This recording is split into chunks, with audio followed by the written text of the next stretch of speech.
Good morning. My name is Burton Tabaac, B-U-R-T-O-N-T-A-B-A-A-C. Ladies and gentlemen of the Interim Judiciary Committee, I'm honored to join you today to discuss the potential benefits of supporting psychedelic therapeutics in our state. As we navigate the landscape of mental health, it's crucial to consider innovative approaches that may offer relief to those in need. Psychedelic-assisted therapies have shown promising results in addressing mental health conditions such as PTSD, depression, anxiety, and addiction. Rigorous research conducted at some of the country's top academic institutions have indicated that therapeutics including psilocybin, MDMA, and ibogaine, when administered responsibly, can contribute to significant improvements in patients' well-being that is sustainable and long-lasting. Moreover, supporting psychedelic therapeutics aligns with the growing national trend towards mental health awareness. By embracing progressive solutions, our state has the opportunity to be at the forefront of this transformative movement, fostering a compassionate and forward-thinking approach to mental health care. In terms of safety, it's important to emphasize that psychedelic therapies are administered in controlled settings by trained professionals. This ensures a secure environment, minimizing any potential risks associated with these treatments. Novel safety data has shown that, contrary to 1960s reports, psychedelics do not carry toxicity nor lead to dependency. Schedule I drugs are substances or chemicals defined as drugs with no currently accepted medical use and a high potential for abuse. This is clearly a political designation rather than a medical one. Additionally, the economic implications of supporting psychedelic therapeutics should not be overlooked. By investing in these alternative therapies, we can stimulate job creation within the healthcare sector, supporting the growth of specialized professionals and contributing to the overall economic well-being of our state. The cost to the system for current failed drug policy can also not be understated. As we consider the positive impact on individuals and communities, it is imperative to acknowledge the changing societal attitudes towards these treatments.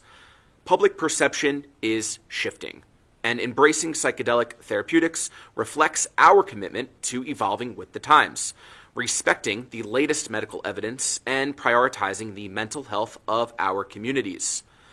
Supporting psychedelic therapeutics is not an exploration into uncharted territory. It's an investment into the well-being of your constituents. By endorsing the aim to investigate psychedelics and delineating appropriate pathways to sustainable treatment, we have the opportunity to signal our commitment to progressive, evidence-based approaches to mental health care, positioning our state as a leader in fostering a healthier, more compassionate society. I am confident that together we can pave the way for a brighter future in mental health treatment within our state.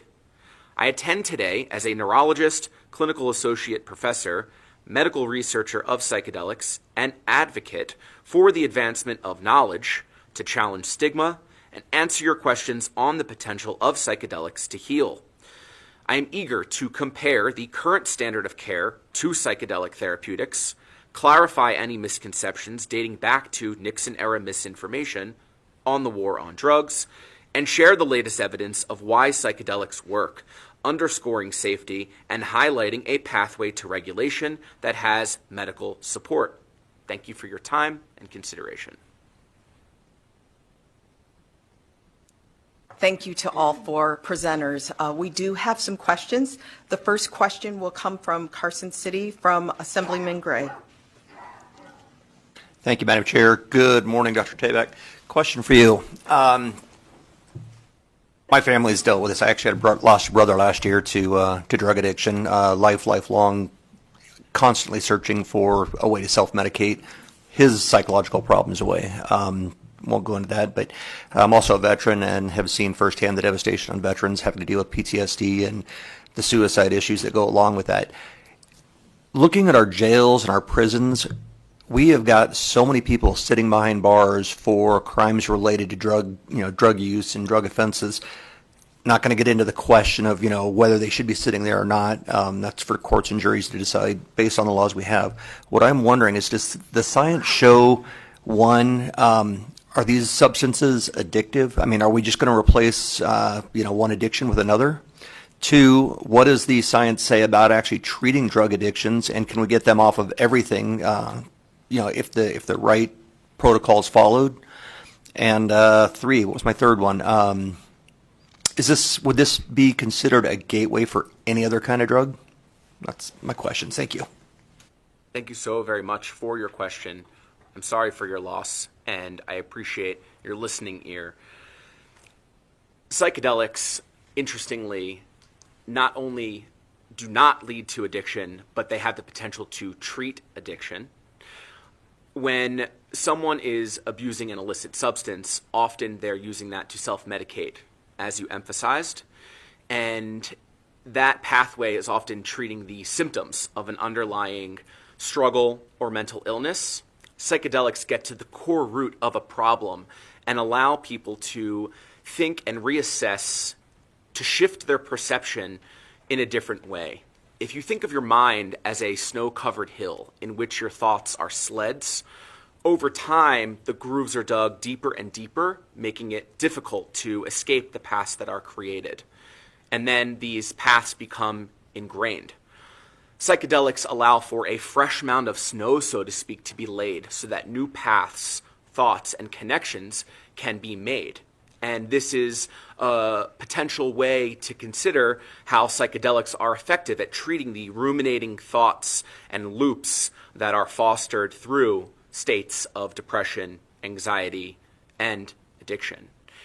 In just one study that was conducted at the Johns Hopkins University, people who were addicted to nicotine and smoking cigarettes were enrolled and given one dose of psilocybin. And from that study, at 1 year follow-up, more than half of the enrolled participants no longer were addicted to smoking cigarettes, and that is the most successful smoking cessation treatment ever studied. Currently at Johns Hopkins, there is another trial that is currently recruiting patients to investigate the potential for psilocybin to treat opioid addiction. And already in the past several years, there is substantial evidence to support psilocybin as being very effective and safe at curing, and we don't use that term in medicine often, but curing alcohol addiction. Thank you for the question. Madam Chair, I have a follow-up, please. Yes, please.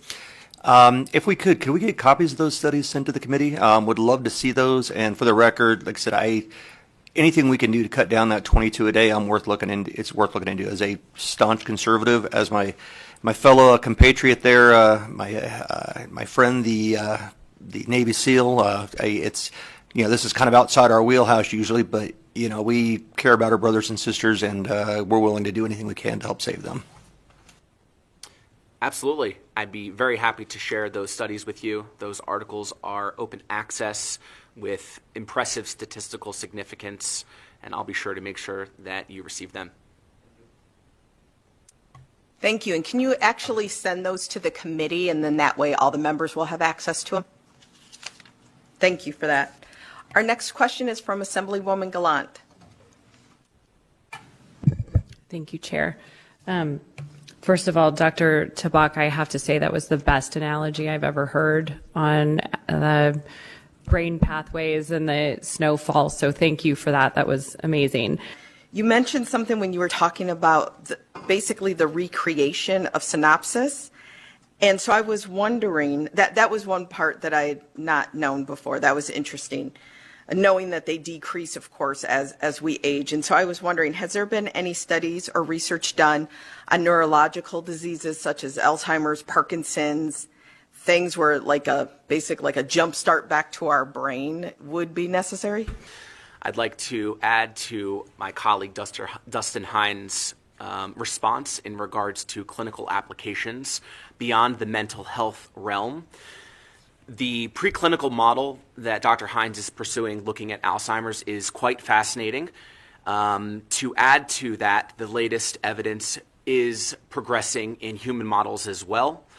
I think it's really important to underscore the concept of what a critical period is. This was a groundbreaking paper that was published in Nature, led by my mentor, Dr. Gul Dolan, who just signed with UC Berkeley. A critical period is a time window that is often readily open in infancy and childhood, where learning can take place. There's all different types of critical periods. There's one for language, one for vision, and then over time that window closes, and there's pruning of the neuronal pathways. So if you take a child, for example, that's born with cataracts and you wait until they're 9 or 10 years old to intervene with a surgery, they will remain blind because that critical period for learning vision closed.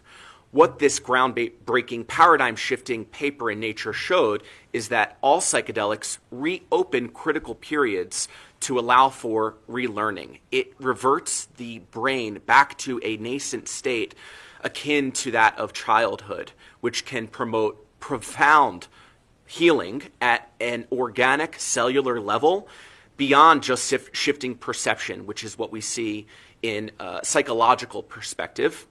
And the implications expand beyond neurodegenerative diseases like Parkinson's and Alzheimer's. And there's work being done to look at, for example, ibogaine to treat traumatic brain injury and psilocybin to treat stroke.